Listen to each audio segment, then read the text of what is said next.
show 4 of Home Winemaking 101. This show is going to be focused on how we go through the stabilization phase of winemaking as well as degassing and clearing. We'll have several cutaways in this show because it does take a bit of time to go through some of the steps, and thanks to video we can cut all of that out and show you the important aspects of it. So to begin with, this is the Petite Shiraz that we focused on the last time when we did the secondary racking, and it, I believe, is probably ready. We'll test it to make sure that it's ready to go forward. But first of all, let me take off the cover, which, again, t-shirts are fantastic for that. And we'll get right into it. First thing you do is remove the airlock, and then we will get our hydrometer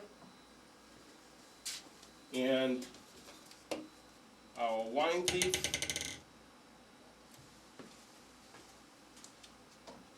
If you remember in the first show, wine thief is basically used as a straw to take out some of the wine and put it into a cylinder, in this case, to measure the specific gravity.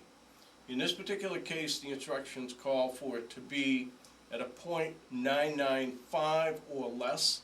So if we're around that mark, we're going to go forward. If we're not, we might want to wait. If it's still too high, we might want to wait. That indicates that there's too much residual sugar, and if you're going for a drier wine, you want that specific gravity to be lower. That means the sugar has been taken out as a result of it being converted to alcohol. If it's too high, it may be too sweet for your taste. You can't unsweeten wine. You can sweeten it. So if it's a little bit below the 0.995, you can probably still go ahead, and later on in the process I'll show you a bit about how to sweeten that wine up if it's too dry for your taste. So let's get going with that.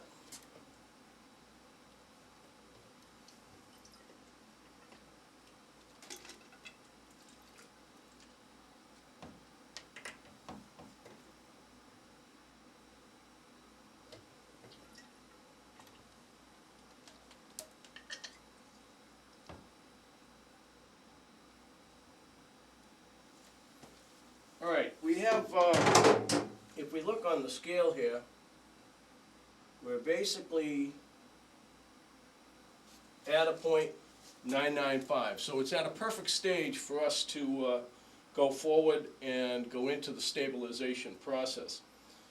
The one thing you want to keep in mind, I have already gone through the process of cleaning and stabilizing all of the equipment, as I mentioned to you in the first show and the second and third show. It's very important. It's not something that you want to skip because you will be very disappointed in your wine later on. Now that I've taken this wine out of the carboy, I'm not obviously going to pour it back into the carboy for a lot of different reasons. Not the least of which is I didn't bother sterilizing the cylinder that it's in because I knew I was going to throw the wine out anyway. So now that we've done that, I will throw that wine out after I rinse everything. However, before I throw it out, I might want to take a little bit of that wine to save and taste to make sure that it's still on track and that it's not picked up any unusual flavors. I have yet to get a kit from a wine supply store that has done that. Typically the juice that you get in a kit has already had metabisulfite added to it to kill all the bacteria, and so from that point on it's your job to make sure that bacteria continues to be eliminated. So we'll start off with the siphoning of the wine into another clean carboy, and again this is called raking.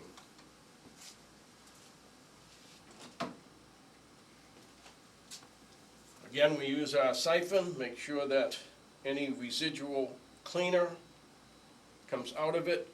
Again, keeping in mind that it is metabisulfite, which you're going to be putting in your wine later on anyway, so if you do get a little bit in there, that's not going to cause a big problem.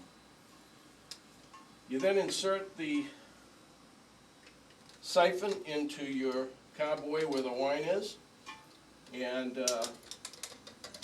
pull up on it, and begin that racking process. If you remember, during the first show and the second and third show, told you about your block of wood. This is the time you want to be using that block of wood to tilt that carboy forward, so that you get as much of the juice as possible.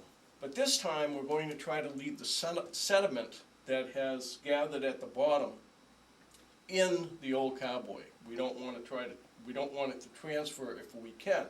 Some of it will transfer.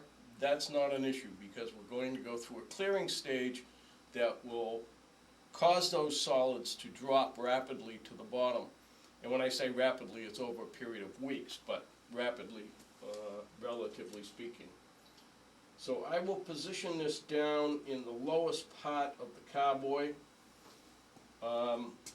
When you do that, you might see that the wine that's coming out at this point is a little bit darker, and that's because I have actually inserted the bottom of it into some of that sediment. And again, I'm not worried about that because we're going to go through a couple of rackings after this period of time, and each one of those rackings is going to make the wine clearer because we're going to leave the sediments in it. So while we're doing this, we'll take a little break, we'll come back in a second, and I'll show you the next step in the process.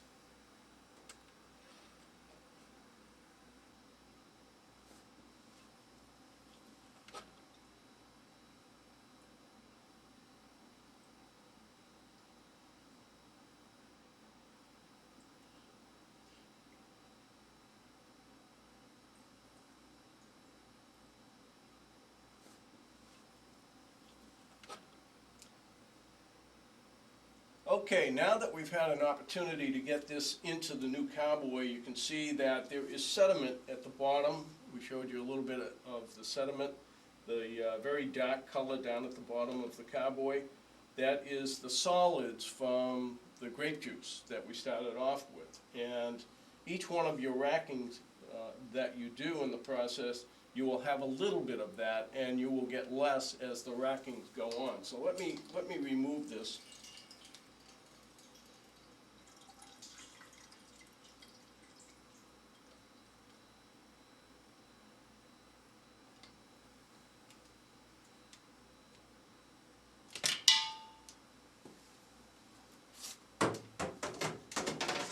Also, you might remember that when we did this, when we did the secondary, we put oak chips into the wine to give it that oaky flavor, and those oak chips are still in there, so we'll have to rinse those oak chips out and put them through the strainer so that we don't have them going down our sink and clogging up the sink. But that you're also seeing part of that in there, but it's the bit down at the bottom that is the solids from the wine itself.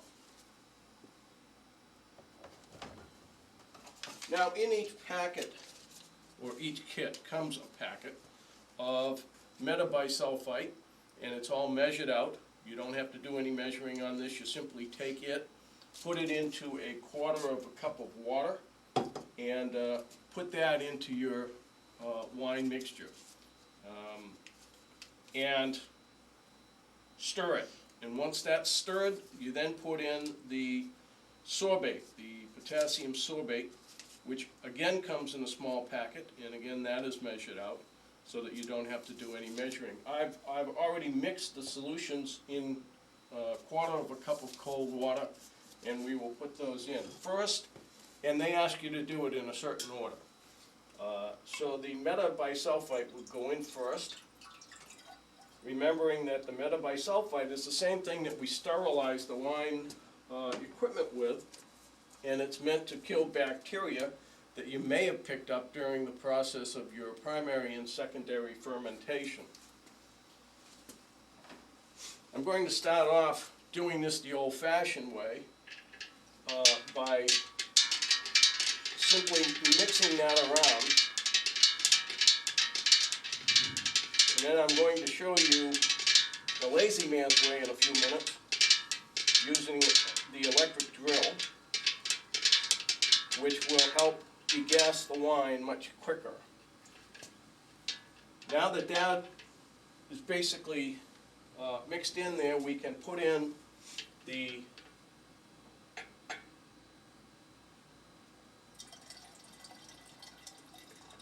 second ingredient, or the second chemical, which is your potassium sorbate, and give that a good stirring. Now you're going to notice as I stir this, you may begin to see the gas starting to come to the top of the carboy. And you will really notice it when I put my electric drill device on the stir on the electric drill, because that has a tendency to get it to foam a lot quicker. The idea now is to get all of that foam out of there before you go through the clearing process, because the clearing process is going to require that those CO2 bubbles are removed from the wine in order to work properly. So let me hook up my drill. We'll come back in a second and I'll show you how that works, and hopefully that's a bit faster than the old-fashioned method. Okay, we're ready to go now with the drill, the power drill, and the mixer. As you can see, it's two cylinder type plastic propellers at the end of this, and I'm going to insert them in, and we'll start with the process of degassing.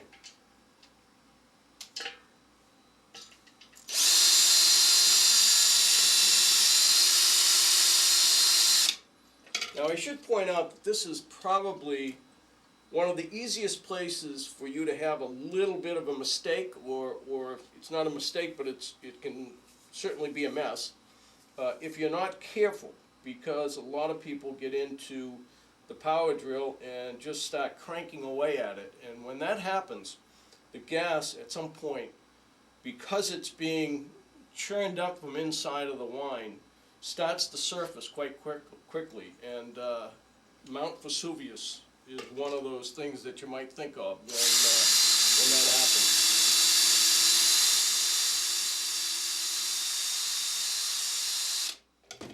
So I do a little at a time to begin with, and as you can see by looking at the carboy at this point, you're seeing some of the gas actually come up from the bottom, and it's starting to form on the top. And that gas obviously is escaping through the neck of the carboy. Now this is the beginning of the process. This process takes somewhere around 10 to 15 minutes if you're doing it with a power drill. If you're doing it the old-fashioned way, they basically ask you to do it for about 10 minutes, wait for a half an hour, come back, do it for another 10 minutes, wait for about a half an hour, and so on. And eventually the gas is completely dissipated, and you will see the top has no more foam on it, and that's an indication to you that you now have at least most, if not all, of the gas out of your wine. And certainly if you're doing a red wine and most of your whites, you want that gas out, because it's not a pleasant thing to be drinking fizzy wine when you get done. So while I'm doing this, we'll take a little break, and I'll come back once we're at that stage, and we will show you the finishing touches.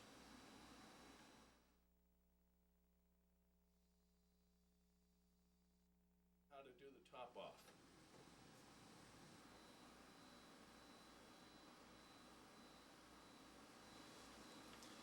Okay, now that we're at the stage where most of the foam has left the carboy from the agitation of it in the stirring, we'll begin the process of clearing it. And we have two chemicals that go into the clearing stages.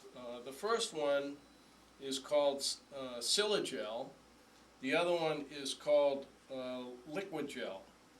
they have to go in a certain order. Your instructions will tell you what order they have to go in, and each time you put one in, you stir it, that is the wine, and then put the second one in, stir it again. And that will begin your clearing process. Now there are many other clearing agents out there, depending on the type of package that you get, the kit that you get, they will have various types of clearing agents, but these are two that are quite frequently used. So I'll put the silagel in first, simply tear off the top. Well, I will cut off the top.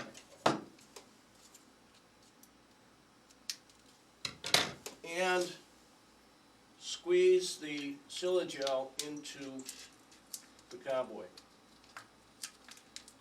You should try to get as much as you can out of it. And then we'll start again with the stirring.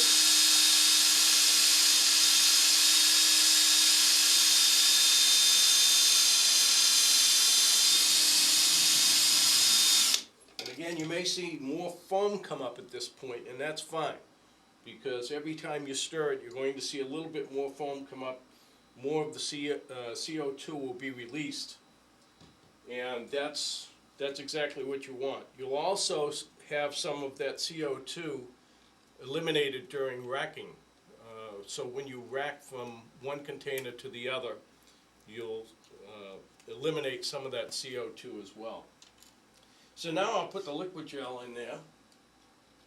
It's a little bit thicker in consistency, but the idea again is to get as much out of that container as possible.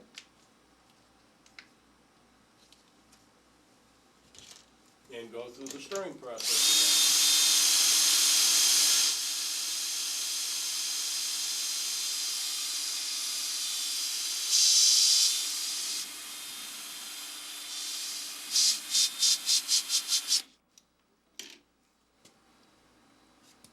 Once the foam has settled again, we will begin the top off process, and that will pretty much end this phase of wine making. It will, we've already stabilized it in the first session earlier in this show, and then the clearing process has now begun. The clearing process unites all of the particles that are still in the juice and drops them to the bottom of the carboy, so that when you rack the next time, more of those solids will be left. When you start off with a white wine in particular, it's very easy to see, because the white wine is not clear. It's a murky color, but as you go further down the process of clearing, you'll see that it becomes a nice crystal clear wine. So we'll let this set for a second. We'll come back to you and we'll show you how to do the top off. Okay, the foam is almost down to nothing in the carboy at this point from the mixing of the clearing agents. And the next step in the process is to top off. Remember, as I've said on previous shows, there's a couple of things that destroy wine really quickly. One is air, the other is light. We're overdoing it with the light because of the filming, but I'm not overly concerned about that because it's not going to be exposed for very long. The next thing we need to do is to make sure that we don't leave an awful lot of air in the carboy. Right now there is a substantial amount, probably about a full bottle of wine is missing.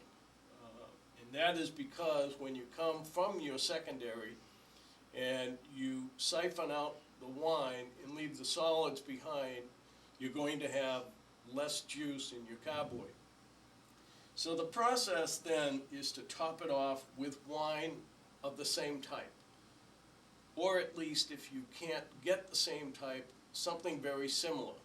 And you can refer to the internet to see what types of grapes go into which types of wines. And that helps a little bit in trying to determine which ones of the wines you could use to actually top this off. But this is really easy. It's the Petite Shiraz, as I talked to you about before.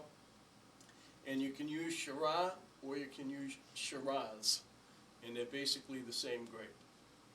So I will take a bottle of store-bought wine. This happens to be Lindemann's, and it's a 2006 vintage from Australia. And we'll top it off with this. But I'm not overly sensitive to the fact that I could top it off with a yellowtail or some other very inexpensive wine, because remember, we have 6.5 gallons of wine here. This is not going to make a significant difference in the taste of your wine. It may have some bearing, but it's going to be pretty minimal. So you don't want to go spending an awful lot of money on a very, very good bottle of wine because you're making a very good batch yourself. So I will start the process of bringing the level of this carboy up.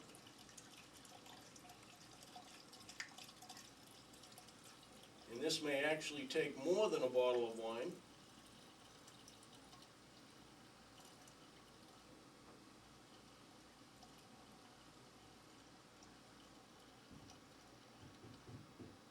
Which you can see it certainly will. It may even take another full bottle. So we'll go and open that bottle. And again, this is a yellowtail. Both of these sell for about $7 or $8 in the store.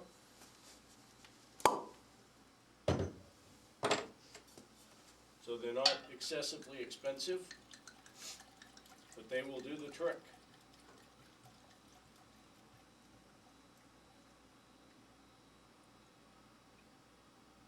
Now, as I fill this carboy up, the idea is to get it so that the level of the wine in the carboy at this stage of the process is about 2 inches from the neck of the carboy itself.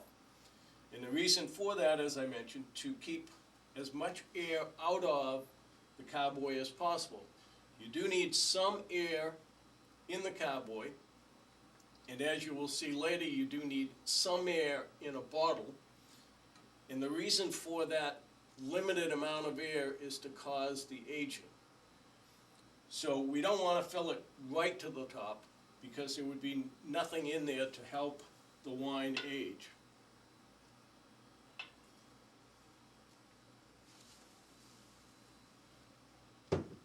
So as that foam goes down, let me just cover a couple of other things. We have to remember to do the housekeeping. The housekeeping in this particular case is the tag that I put on this wine to begin with. Add today's date and what you did. And in this case, we've done the stabilizing phase, degassing, and clearing, along with the topping off. Now let me just go through again the stabilization phase. Stabilization is caused by making the yeast inactive. It's not dead, it's still in there. A lot of it will fall to the bottom of the wine over time, and as you rack that wine, you will eliminate more and more of that yeast. But there are two agents. The first one is potassium metabisulfite, as I indicated, which is a sanitizer, kills bacteria in the wine, and it also, to some extent, inhibits the growth of yeast and the production of yeast. The other is potassium sorbate. That's the main ingredient used to inhibit the yeast from continuing to function. So we want to put a stop to that, because if we don't put a stop to that at some point in the process, and this is the right point, we continue to convert alcohol, perhaps sugar to alcohol, perhaps at a very, very slow rate because the yeast is becoming very tired, and the fact that the alcohol content is rising can also have an effect on actually eventually killing the yeast. And once that takes place, the fermentation process would completely end. However, once we start transferring from the carboy into bottles, we want to make sure that there is no active yeast in it, because if there is, it will generate CO2, and CO2, as I mentioned to you before, is a problem with both clearing, and it's also a problem with your bottling eventually, because if CO2 continues to generate in the bottle, the corks will eventually pop. And I was fortunate enough to learn that experience firsthand, so I don't want you to learn it firsthand. So I'll add a little bit more because the foam has gone down again.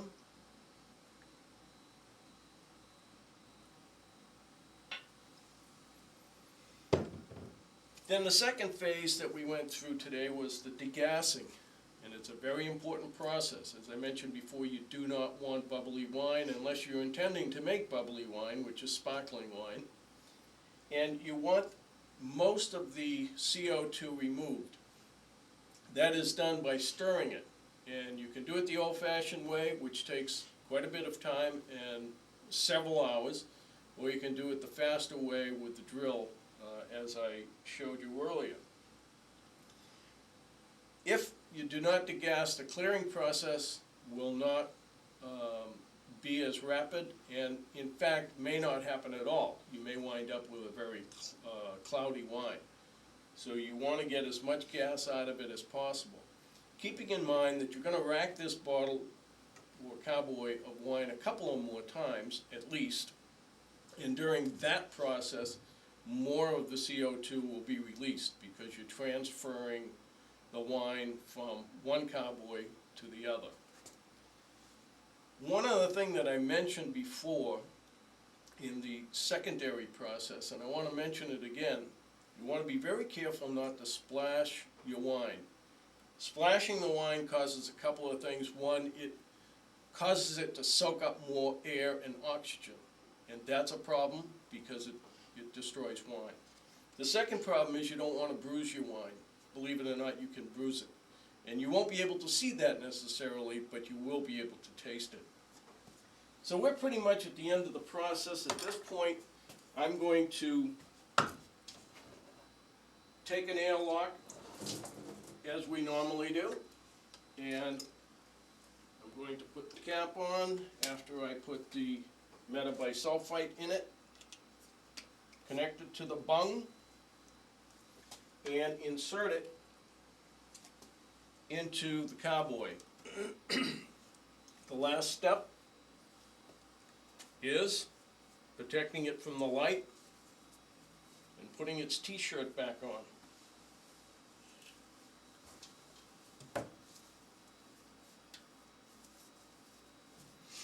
Now this is ready for aging, and as I say, we will rack it a couple of more times before it's over, and during that process it will be aging as well. You can age it in the carboy or you can age it in bottles.